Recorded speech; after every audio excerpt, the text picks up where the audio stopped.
안녕하십니까? 우리 사랑하는 우리 영덕교회 성도님들 다시 뵙게 돼서 정말 감사하고 하나님의 은혜가 큰 것 같습니다.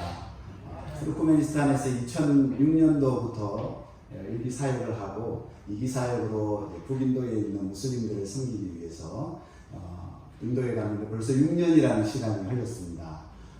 영상으로 처음부터 이렇게 쭉 저희들이 6년이 지나온 시간 동안에 저희들 사역들을 잠시 이렇게 보여드렸는데, 제가 이 영상을 만들면서 참 하나님의 은혜가 아니었다면 결코 이루어질 수 없는 그런 시간이었다, 이런 생각들을 하게 되고, 또 그 시간 동안 저희 가정을 기억하고 또 북인도에 있는 그 무슬림 영혼들을 생각하시면서 기도해 주신 우리 성도님들이 계셨기 때문에 그 기도의 힘과 그 기도의 능력으로 지금 6년 동안 사역을 잘 마무리하고 또 잠시 안식년으로 또 한국에 들어올 수 있지 않았나, 그렇게 생각합니다. 너무 다시 한번 감사드리고 우리 하나님께 영광의 박수 한번 보내드리겠습니다.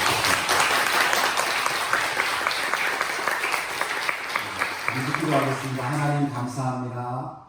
하나님의 거룩하신 날, 주님의 그 거룩하심을 기억하고 거룩한 하나님의 백성들이 주님의 전에 모여서 하나님을 예배할 수 있는 영광스러운 허락해 주시니 감사합니다.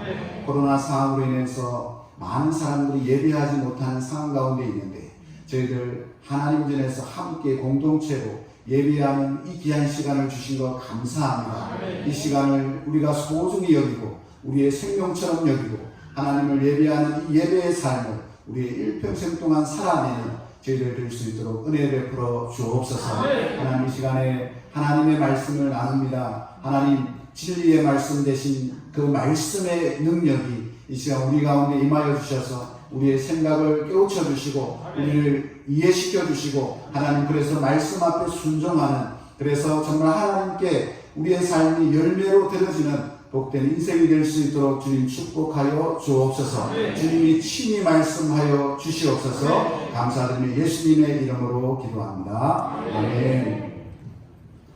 제가 이제 한국에 나와가지고 2주 동안 이제 격리 생활을 무사히 마쳤습니다. 네, 격리 생활하고 벌써 2달이 지났기 때문에 저를 무서워하시지 않으셔도 됩니다.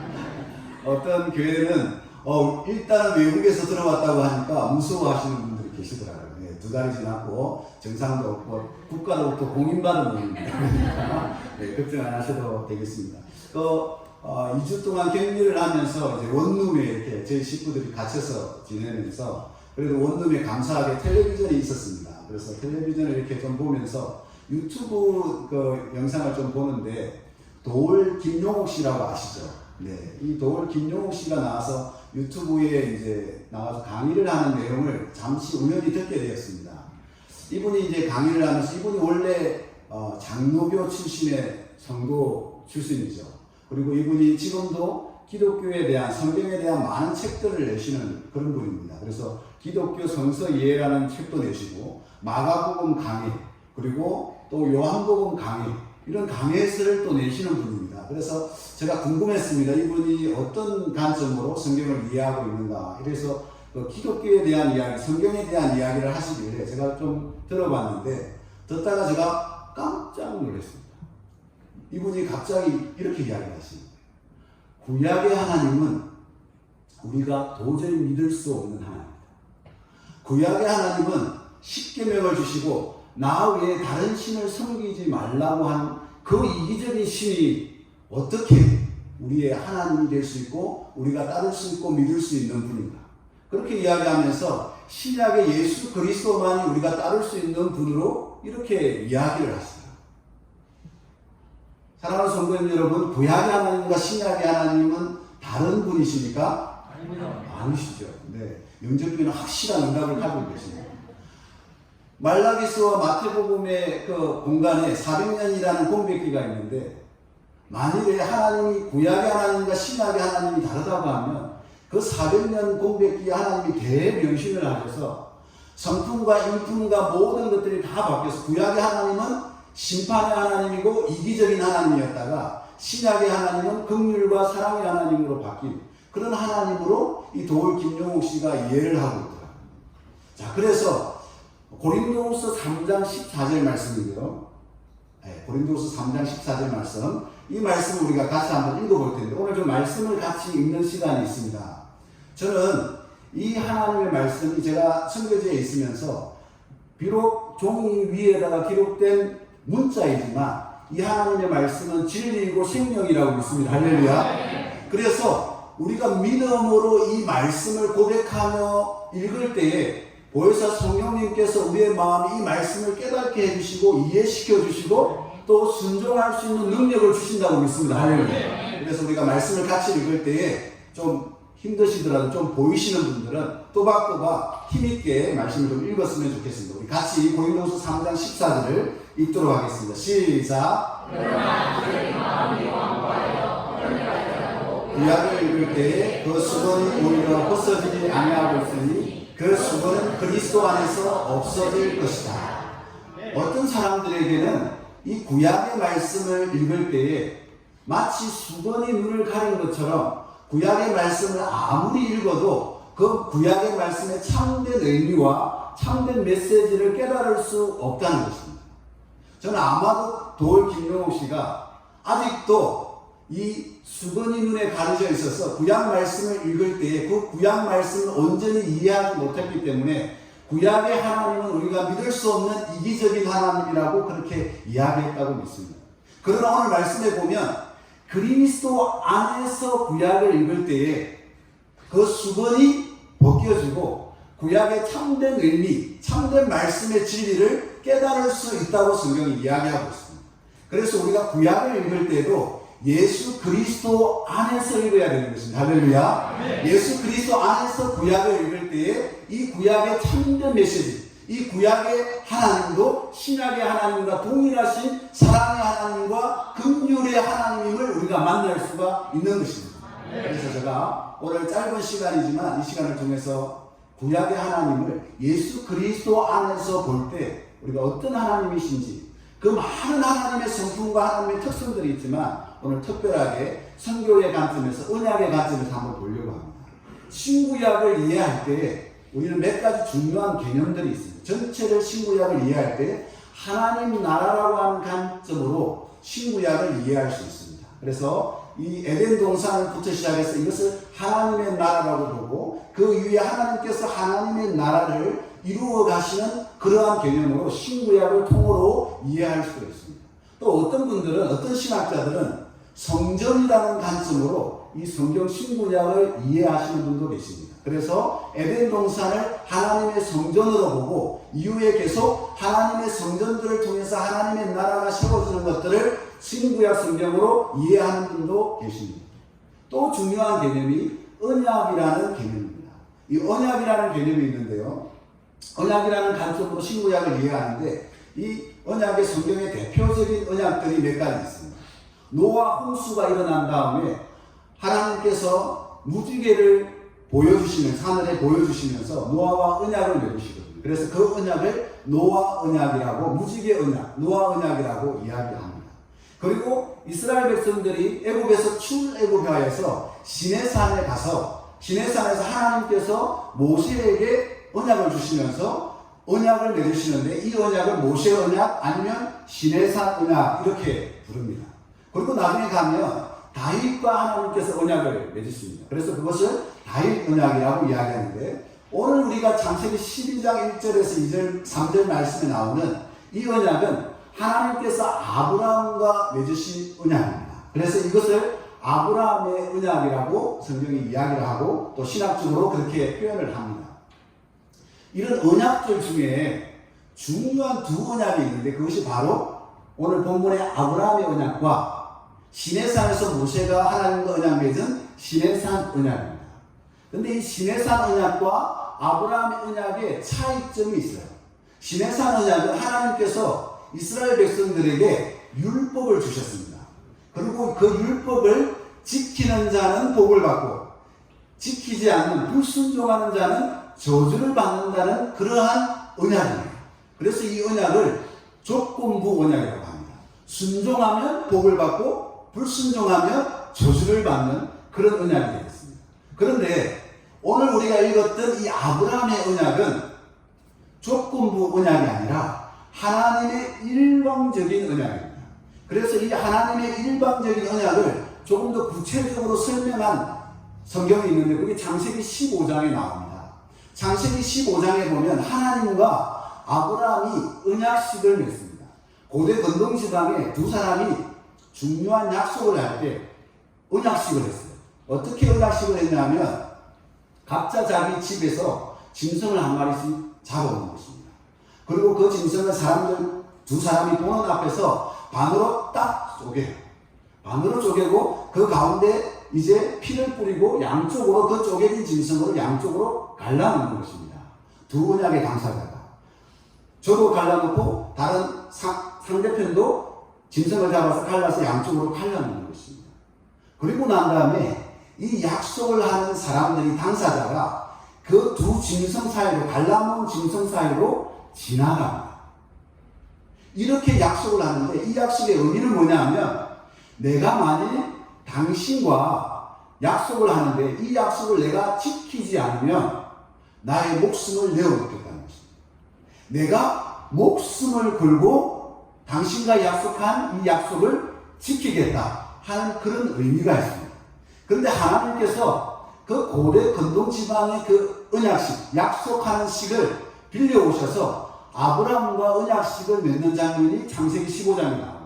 아브라함에게 3년 된 짐승들 그리고 비둘기들을 잡아오라고 이야기합니다. 그리고 그 짐승들을 반으로 쪼개어 놓고 양쪽으로 갈라놓습니다. 그리고 아브라함이 기다리고 있는데 해가 저물저물 하니까 아브라함이 이제 비몽사몽간 졸립기도 하고 비몽사몽간인데 갑자기 저 건너편에서 하나님의 임재를 상징하는 횃불이 등장합니다. 그리고 그 하나님의 임재를 상징하는 횃불이 그 짐승 갈라놓은 사이로 지나오시게 됩니다. 여러분 좀 표정이 안 좋으신 것 같은데 네, 성경에 있는 내용입니다. 네, 혹시 미심쩍거든 집에 가셔서 창세기 15장을 한번 읽어보시면 나오는 내용입니다. 그래서 그 횃불이 지나오는데 하나님께서 놀랍게도 아브라함은 그 사이를 지나가지 못하게 하십니다. 하나님의 임재만 하나님의 임재를 상징하는 횃불만 그 짐승 사이로 지나오십니다. 이 말은 무슨 말입니까? 내가 아브라함 너와 언약을 맺는 이 약속은 내가 반드시 지키겠다는 것입니다. 너와 상관없이 내가 반드시 지키겠다는 것입니다. 아브라함 너가 이 언약의 축복의 말씀을 받을 자격이 있든지 없든지 상관없이 내가 너와 약속한 이 약속을 반드시 지키겠다고 하나님이 말씀하시는 겁니다. 그래서 이 언약을 일방적 언약이라고 말씀하고 있습니다. 하나님이 일방적입니다. 하나님은 영원하신 분이잖아요. 그래서 하나님께는 목숨이라는 단어가 합당치 않잖아요. 하나님은 영원부터 영원까지 계신 분이기 때문에 죽음이라는 게 있을 수 없습니다.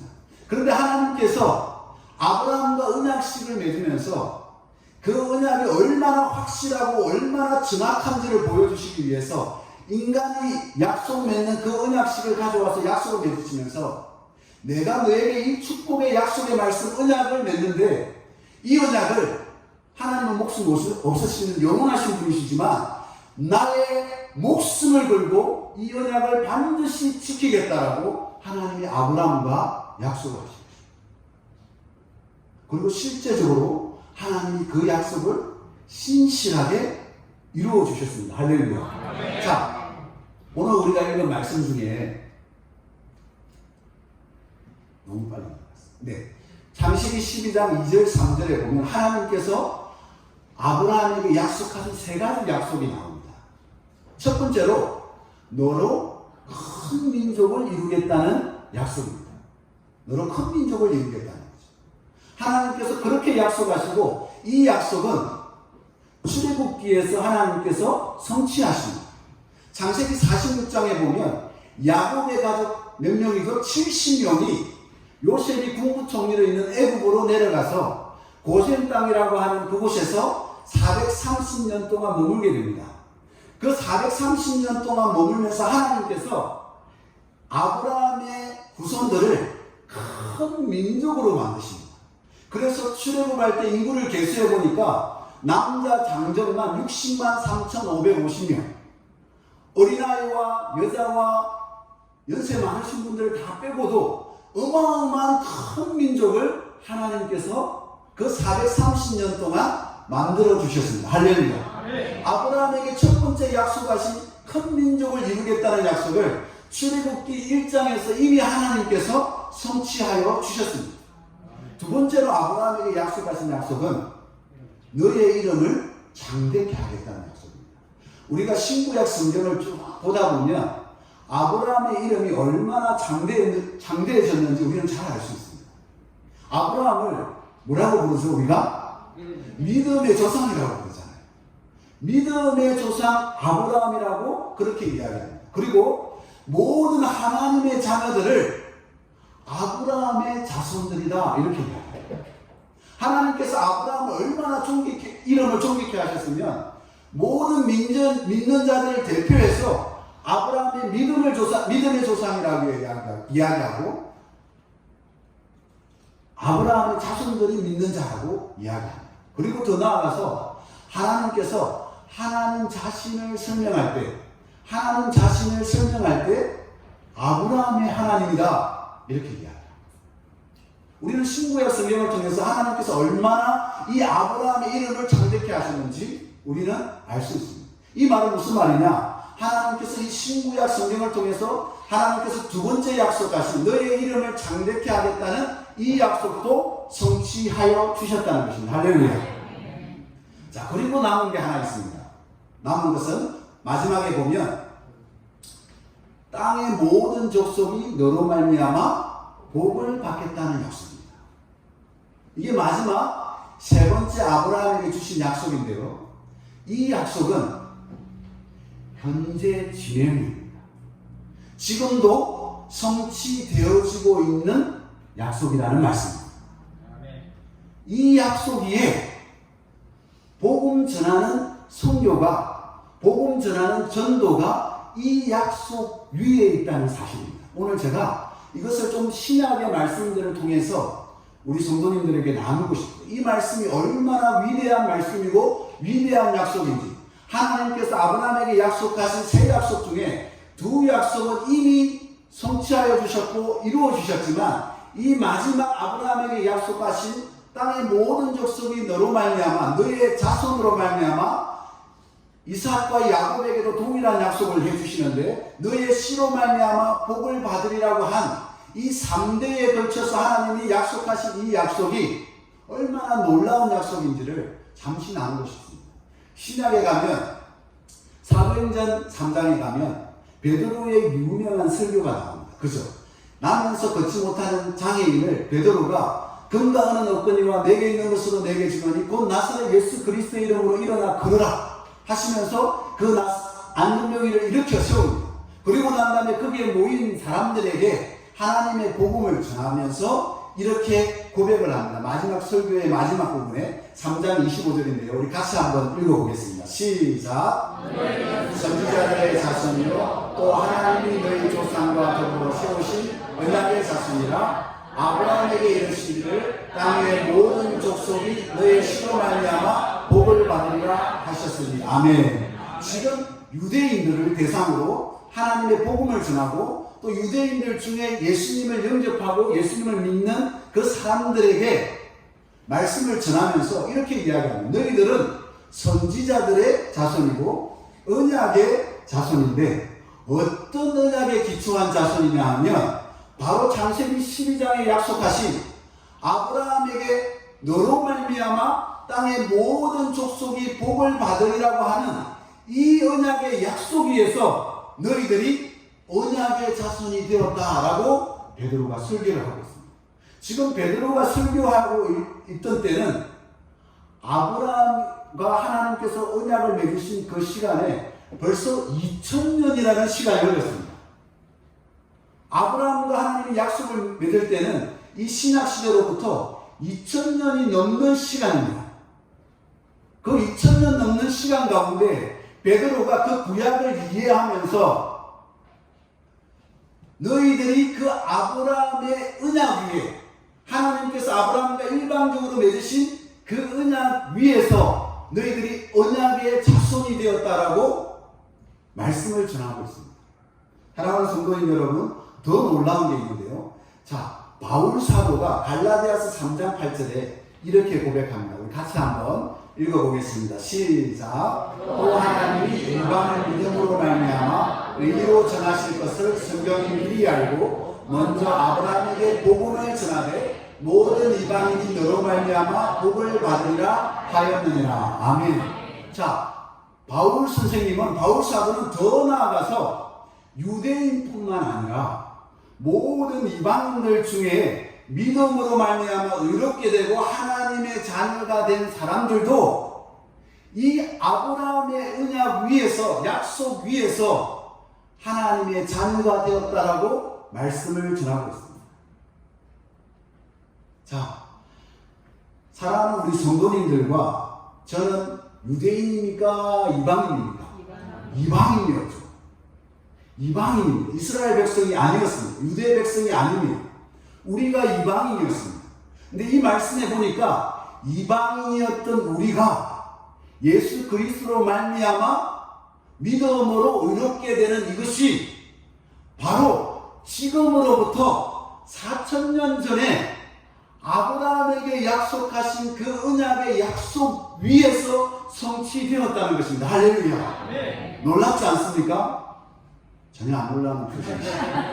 저는 너무 놀랐는데, 저는 이 말씀을 보면서 너무 감격스러웠습니다. 왜 그렇습니까?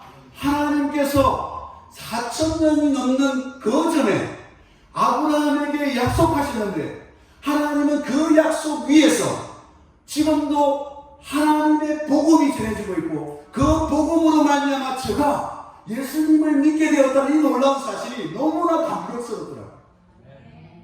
우리 하나님이 얼마나 신실하신 하나님이십니까? 하나님이 한 말씀 하시면 헛된 말씀이 없는 거예요. 하나님이 아브라함과 4000년 전에 약속하시는데 우리는 뭐 약속하면 얼마나 쉽게 잊어먹습니까? 내가 좀 손해보는 것 같으면 잊어먹으려고 노력하잖아요. 근데 하나님은 자기의 목숨을 걸고 아브라함에게 약속하신 그 약속을 한 번도 변경치 아니하시고 구약부터 신약에서 시작해서 초대교회를 건너서 오늘날 우리에게까지 그 하나님이 약속하신 그 약속을 성취하시고 이루어 가신다는 놀라운 사실입니다. 이 하나님의 말씀이 그런 말씀이라는 거예요. 이 하나님의 구약 말씀이 수천 년 전에 기록되었고 신약의 말씀들이 약 2000년 전에 기록되었지만 이 말씀이 과거의 말씀이 아니라 오늘날 현존하는 실존적인 생명의 말씀이 되는 이유가 바로 여기에 있는 것입니다. 마음이 뜨겁지 않습니까? 이 생명의 말씀, 이 진리의 말씀을 우리가 읽을 수 있다는 것, 우리가 들을 수 있다는 것, 이건 놀라운 축복입니다. 놀라운 축복입니다. 그런데 제가 저 말씀을 보다가 한 가지 이해되지 않는 한 구절이 있었습니다. 자, 보십시오. 또 하나님이 이방인을 믿음으로 말미암아 의로 전하실 것을 성경이 미리 알고 먼저 아브라함에게 뭘 전했다고요? 복음을 전했대요. 아브라함. 자, 사랑하는 성도님 여러분, 복음인데 복음이 예수님이 없는 복음이 가능합니까? 예수님이 없는 복음, 십자가가 없는 복음이 가능합니까? 그런데 이 말씀에는 바울 사도가 하나님이 아브라함에게 언약을 맺으실 때 그 언약이 단순한 언약이 아니라 복음이었다라고 바울 사도가 이해를 했다는 것입니다. 이게 정말 놀랍잖아요. 제가 이게 이해가 되지 않는 거예요. 어떻게 이 아브라함 약속하신 이 아브라함 창세기 12장 그 다음에 15장 17장 계속적으로 하나님께서 아브라함에게 약속하시고 또 26장에 이삭에게 약속하시고 28장에 야곱에게 약속을 하시는데 그 약속 가운데 예수님의 옛자도 등장하잖아요. 그런데 어떻게 바울 사도는 그 하나님이 아브라함에 약속한 그 약속이 복음이라고 이야기했을까? 이게 궁금하잖아요. 너무나 바울 사도는 우리가 그걸 궁금해할 줄 알고 바로 이어서 그 이유를 이렇게 설명하고 있습니다. 갈라디아 3장 16절인데요. 같이 한번 읽어보겠습니다. 시작. 이 약속들은 아브라함과 그 자손에게 말씀하신 것인데 여럿을 가리켜 그 자손들이라 하지 아니하고 오직 한 사람을 가리켜 내 자손이라 하셨으니 곧 그리스도라. 아멘. 이 약속들은 바로 언약의 약속입니다.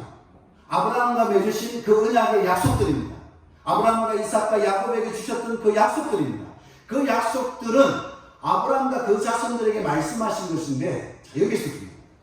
그 말씀 중에 내 자손들이라는 복수를 사용하지 않았다는 것입니다. 아브라함에게 많은 자손들이, 이삭 이후에 많은 자손들이 생겼잖아요.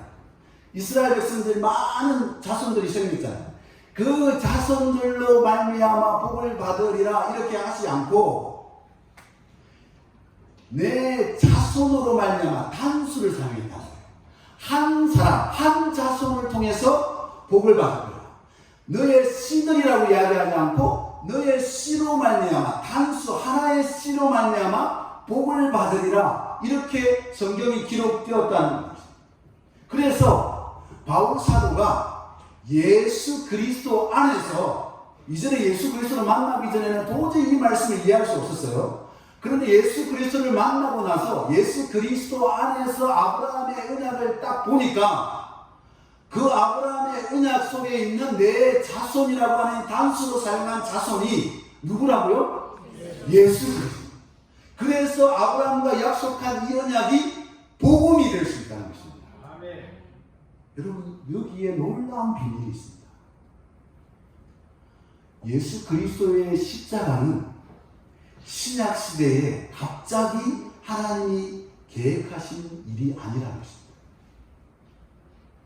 이미 창세기부터 시작해서 하나님의 계획 속에 예수 그리스도의 십자가와 부활을 계획하시고 우리를 향하신 죄인을 향한 하나님의 사랑을 이 아브라함의 언약 속에 담아 놓으셨다는 놀라운 사실입니다. 그러니까 예수 그리스도 안에서 구약을 읽어내지 못하는 도울 김용욱 씨 같은 분들은 이 아브라함의 언약 속에서 있는 긍휼의 하나님, 사랑의 하나님, 십자가를 예비하신 그 하나님을 만날 수 없는 거예요. 그러나 예수 그리스도 안에서 구약을 읽을 때에 이 아브라함의 언약 속에서 우리는 누굴 만나요? 예수 그리스도를 만나는 것입니다. 예수 그리스도. 여러분, 이 성경이 1500년 동안 40여 명의 저자를 통해서 기록되었어요. 인간 저자를 통해서 기록되었잖아요. 10년이면 강사님이 바뀌고 요즘 같으면 매년 너무너무 빠르게 이 시대가 바뀌어가지 않습니까? 그런데 1500년 동안 40명의 인간 저자가 성령의 감동하심으로 성경을 기록했는데 그 성경 신구약을 꿰뚫고 있는 그 메시지 중에 예수 그리스도가 중심 주제로 있다는 것입니다. 그 안에 구약부터 시작해서 이미 복음이 시작되었고 신약의 그 복음이 성취되었다는 사실입니다. 도저히 있을 수 없는 일이에요. 자, 이 말씀은 무슨 말씀입니까? 하나님의 복음은 멈추지 않는다는 것입니다. 할렐루야. 다른 말로 하면 하나님의 성도는 멈출 수 없다는 것입니다. 아무리 사람이 하나님의 성도를 막으려고 하고 아무리 환경이 하나님이 복음이 전해지는 것을 막으려고 하지만 결단코 막을 수 없다는 사실입니다. 왜 그렇습니까? 하나님의 복음이 전해지고 선교가 이루어지는 이것은 하나님께서 자신의 목숨을 걸고 아브라함과 약속하신 그 언약의 약속 위에서 이루어지고 있기 때문에 그렇습니다. 할렐루야. 코로나 시대가 돼서 온 세계가 난리죠. 특별히 교회에 어려움이 많습니다. 한국 교회도 유독 교회에만 어려움 이렇게 많은 것들 이렇게 불평등스럽게 교회만 이렇게 간섭을 많이 하는 거예요. 이런 시대에 많은 믿는 분들 중에 이런 분들이 있습니다. 교회를 걱정하시는 분들 중에 이제 이 코로나 시대 그리고 포스트 코로나 시대에는 이제 교회가 현상 유지하기도 어렵고 실제적으로 지금 서울 쪽에 제가 이렇게 교회들을 이렇게 방문해 보니까요. 이 코로나 중간에 지금 이제 온라인으로 예배를 드리다가 이제 오프라인으로 현장 예배로 바꿨는데도 불구하고 어떤 교회들은 20%밖에 안 나와요, 교회. 많이 나온, 보통 평균적으로 나오는 교회들이 한 40% 나와요. 많이 나오면 70%. 그리고 인터넷에 이제 설문조사를 했습니다. 설문조사를 했더니 코로나 이전에 교회 출석을 매주 잘했던 성도님들 중에 코로나 이후에도 교회를 출석하겠느냐는 설문조사를 했는데 그 응답한 사람들 중에, 성도님들 중에 20%가 우리는 그냥 온라인 예배로 드리겠다 라고 응답했다고 합니다. 지금 이런 상황 속에 있으니까 참 염려스럽죠. 이제 한국 교회가 코로나 이후에 정체될 수 있다. 교회가 현상 유지하기도 어려울 수 있다. 이런 이야기들이 가지고 있습니다. 그런데 예전에는요, 선교사가 선교지에 없으면 선교할 수 없다고 생각했습니다. 저희가 인도 선교사잖아요. 인도 선교사가 인도를 떠나는 순간 인도 선교는 더 이상 할 수 없다. 그래서 다시 돌아가야만 인도 선교를 할 수 있다고 생각했어요. 근데 코로나 시대가 되면서 우리가 미처 알지 못했던 것들을 발견했습니다. 하나님께서 이미 우리에게 놀라운 기술의 발전들을 주셨습니다. 핸드폰으로 영상통화가 가능합니다. 인도에 있는 우리의 지체들, 사진에 나왔던 그 말씀을 공부했던 지체들과 저희가 지금 한국에 있으면서 그들과 영상통화를 하면서 계속적으로 하나님의 말씀을 나눌 수 있습니다. 할렐루야. 계속적으로 그들과 함께 기도 미팅을 할 수가 있습니다. 기도 모임을 할 수가 있어요. 이전에는 핍박이 심하고 환경이 어려운 지역에는 선교사들이 들어갈 수 없었습니다. 그런데 요즘에는 세계 어느 곳에서도 핍박이 심한 나라에도 인터넷이 됩니다. 생각의 차이라는 것입니다. 우리는 이전과 같은 방식으로 전도 못할 수도 있습니다. 코로나 이전과 같은 방식으로 선교 못할 수도 있습니다. 그러나 우리가 믿는 하나님은 지혜의 하나님이십니다. 지혜의 무궁하신 하나님이십니다. 우리의 마음에 영혼을 향한 마음이 있고 하나님이 우리에게 주신 사명에 대한 확실한 그 믿음이 있다고 하면 하나님께 무릎 꿇고 하나님 이 상황 속에서, 이 코로나 상황 속에서 하나님 우리가 어떻게 이 하나님의 명령, 이 하나님의 축복을 이루어갈 수 있겠습니까? 아브라함에게 약속하신 이 언약의 약속을 성취해 갈 수 있겠습니까? 무릎 꿇고 기도하면 하나님이 반드시 지혜를 주실 것입니다. 반드시 길을 주실 것입니다. 이전과 다른 새로운 전도 방법, 이전과 다른 새로운 선교 방법을 우리 하나님께서 주실 것입니다. 할렐루야. 그래서 코로나로 결코 하나님의 선교를, 하나님의 복음 전함을 멈출 수 없습니다. 하나님의 전능하신, 능하신 언약 위에 이 하나님의 선교가 있기 때문에 그렇습니다. 이 사진에 나오는 저희 아내 옆에 가운데 있는 우리 선교사님이 하이리 선교사님이라는 선교사님이십니다. 미국 선교사님이십니다. 저희와 같이 무슬림 사회, 저희 단체, 같은 단체에 속해 있고 저희 지역에서 같이 저희 지역에 있는 70만 무슬림들을 섬기고 있는 선교사님이시죠. 참 신실한 두 부부가 계신데 자녀가 없었어요. 결혼했는데 자녀가 없어요. 그래서 이 인도의 2명의 어린이들을 입양하고 입양 그 절차를 2년 동안 절차를 밟아서 겨우겨우 얼마 전에 그 최종 서류가 통과가 되어서 이제 입양 그 아이를 데리고 올 찰나에 코로나가 터진 것입니다. 그래서 그 아이를 보지 못하고 있었는데 이 하이디라는 선교사님이 2년 전에 인도에서 사역을 하시다가 뇌출혈이 왔습니다. 뇌출혈이 와서 급하게 인도의 병원에 가서, 큰 병원에 가서 뇌수술을 받으셨습니다. 그래서 기적적으로 그 뇌수술이 잘 되고 살아나셨습니다. 그리고 미국으로 가서 미국 병원에서 이제 의사 선생님이 다시 진찰을 해보니까 미국 의사가 그래도 인도에서 수술을 잘 하셨다. 그래도 잘 하서 그래도 안전하게 수술이 된 것 같다. 이렇게 이야기하면서 경고의 이야기를 했습니다. 그런데 지금 상태를 보니까 언제든지 재발할 수 있다. 다시 뇌출혈을 일으킬 수 있다. 이렇게 의사 선생님이 이야기를 했습니다. 이 두 부부가 그 이야기를 듣고 기도하면서 그래도 하나님께서 사랑하는 영혼, 하나님께서 우리에게 주신 그 영혼들이 있는 인도로 가야겠다. 그래서 그 의사 선생님의 경고에도 불구하고 2년 전에 다시 인도로 돌아오셨습니다. 제 아내와 무슬림 지역을 다니면서 기도하고 무슬림 자매들 만나면 기도 제목 물어보고 길거리에서 사람들 시선도 의지하지 않고 기도해주고 정말 신실한 그런 선교사인 저도 참 존경스러운 그런 선교사입니다. 근데 지난주에 다시 뇌출혈이 인도에서 일어나서 호흡을 할 수 없는 상황이 된 거죠. 그래서 병원을 급하게 가고 그래서 수술을 했는데 결국 깨어나지 못하고 주님 품으로 가셨습니다.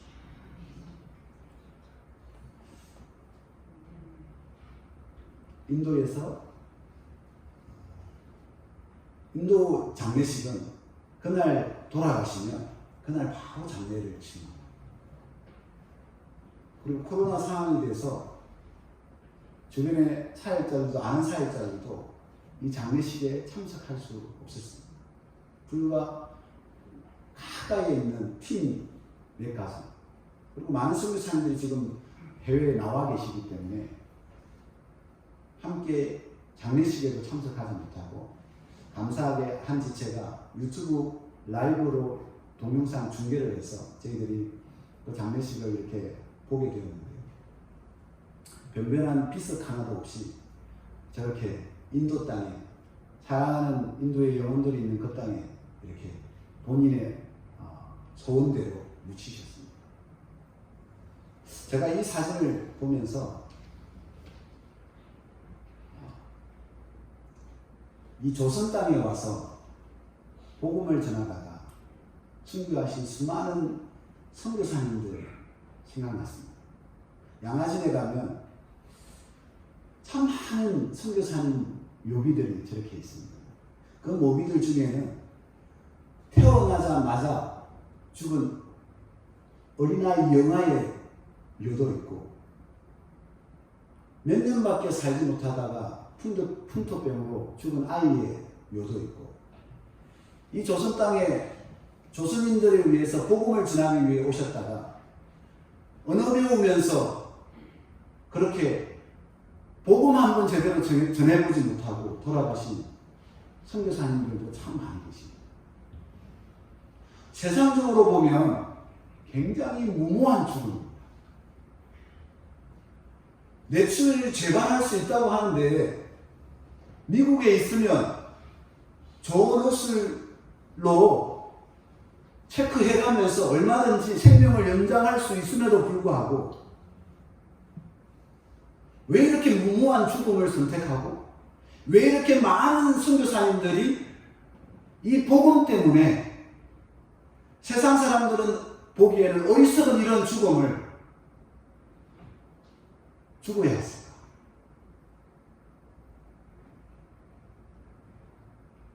근데 놀라운 것은요, 하나님은 저러한 선교사님들의 그 죽음을 하나의 미랄로 사용하여 주셔서 이 조선 땅에 놀라운 부흥을 일으켜 주셨다는 사실입니다. 아멘.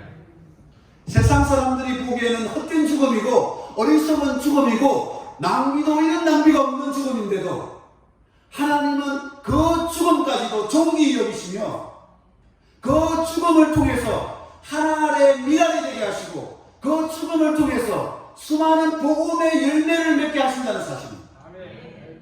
그래서 그 죽음을 통해서 하나님의 선교가 멈추지 않고 지금도 성취되어 가고 있다는 사실. 아멘. 어느 날 저희 아내가 선교 그 사역지에서 돌아와서 저에게 막 이런 한탄의 이야기 고백을 하더라고요. 여보, 우리의 사역은 마치 밑빠진 독에 물 붓는 것 같아요. 아무리 이 사람들에게 사랑을 주어도 감사하다는 말도 나마스테라고 하는 이건 인사말이에요. 단녀와드라고 하는, 그리고 무슬림들은 수크리야라고 하는 감사하다는 말이 있습니다. 우리처럼 감사하는 게 많이 있는데 이분들은 그 단어가 없는 것처럼 살아요. 받아도 감사할 줄, 받아도 더 받기만을 바라요. 복음을 들어도 전혀 변하지 않는 그들의 모습을 보면서 우리의 사역은 밑빠진 독에 물 붓기인 것 같구나, 이런 고백을 했던 때가 있습니다. 그리고 몇 년의 시간이 흘렀습니다. 그래서 저희 아내가 다시 제게 오더니 너무나 밝은 모습으로 제게 이렇게 이야기합니다. 여보, 내가 몇 년 전에 여보에게 우리의 사역은 밑빠진 독에 물 붓긴 것 같다고 이야기했잖아. 그런데 아닌 것 같아. 그 밑빠진 독이 그냥 밑빠진 독이 아니라 콩나물 시루 같은, 이해가 되십니까? 어릴 때 콩나물 시루 아시죠? 네. 어릴 때 제 할머니 방에 콩나물 시루가 있었습니다. 밑빠진 독이죠. 독 밑에 구멍이 나 있습니다. 거기에다가 콩을 잔뜩 쌓아놓고 물을 위에서 부으면 그 물이 어떻게 되죠? 밑으로 다 빠져요. 어릴 때 제가 이해가 안 되더라고요.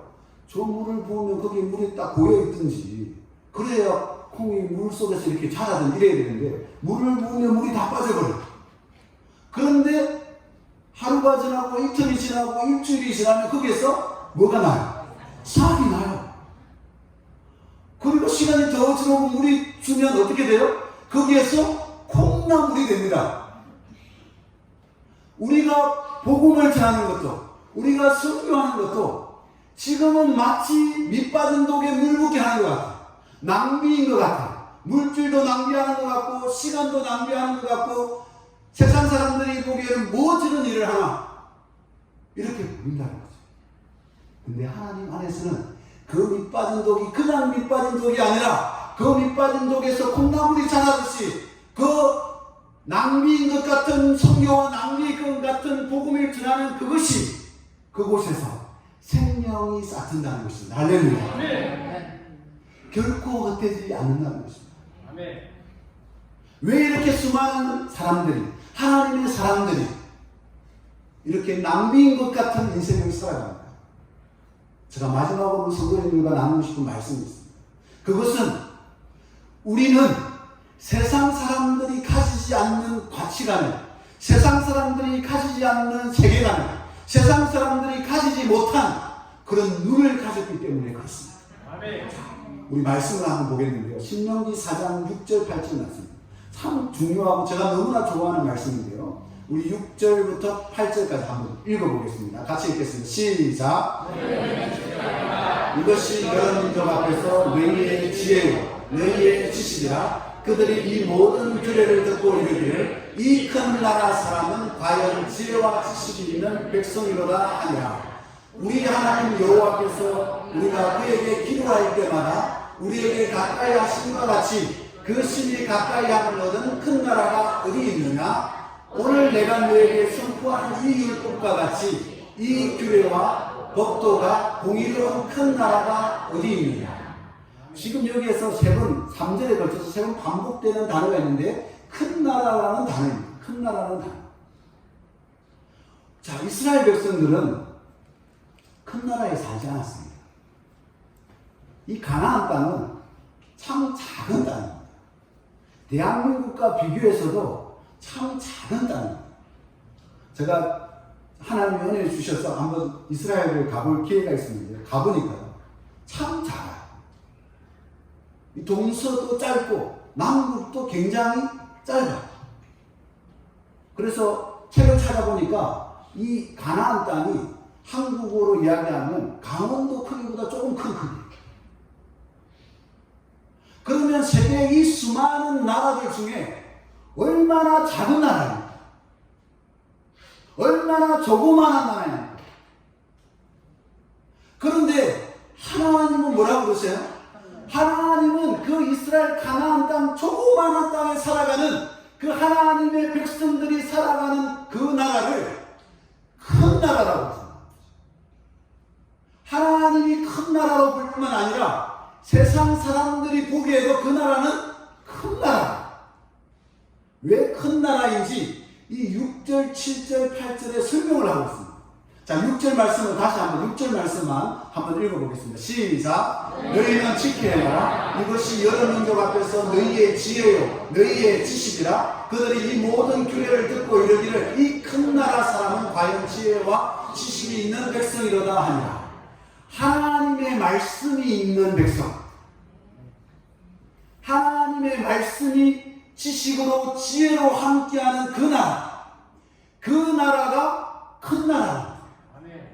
땅이 커서 많은 것을 가져서 큰 나라가 아니라 하나님의 생명의 말씀이 함께하는 그 나라가 큰 나라라는 것입니다. 사랑하는 성도님 여러분, 어떤 교회가 큰 교회입니까?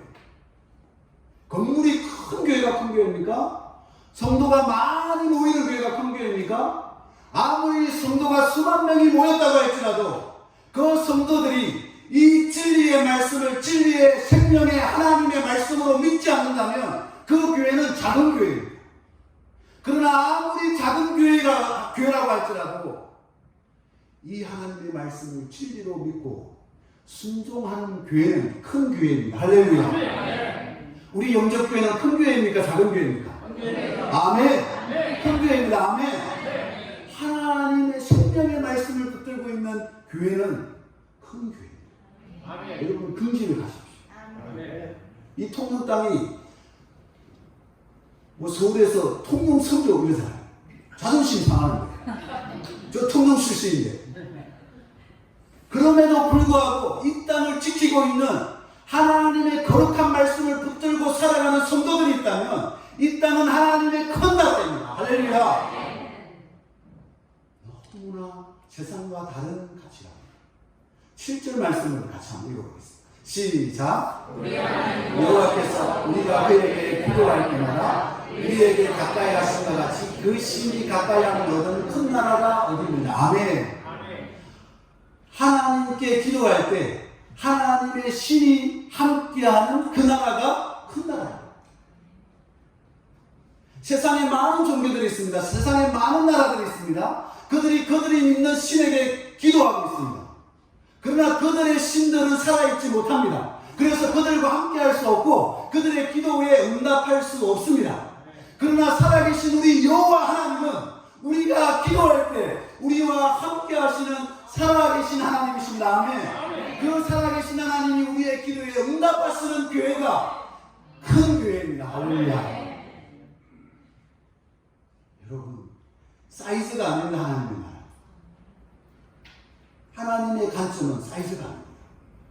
하나님의 관점은 정말 우리의 기도에 신실하게 응답하시는 그 하나님을 믿고 있는 성도들이 큰 인생이라고 이야기합니다. 아무리 우리가 초라하게 보여도, 아무리 내가 가진 것 없어 보여도, 내가 건강이 좋지 못해도, 나의 자녀들이 때로는 말씀을 피우고 세상적으로 성공하지 못해도 내가 기도할 때 나와 함께 하시며 나의 기도를 들으시는 그 하나님이 우리와 함께 하시면 우리의 인생은 성공한 인생입니다. 할렐루야. 축복받은 인생입니다. 큰 나라. 마지막으로 8절입니다. 같이 읽겠습니다. 시작. 오늘 내가 너희에게 선포하는 이 율법과 같이 이 규례와 법도가 공의로운 큰 나라가 어디입니까?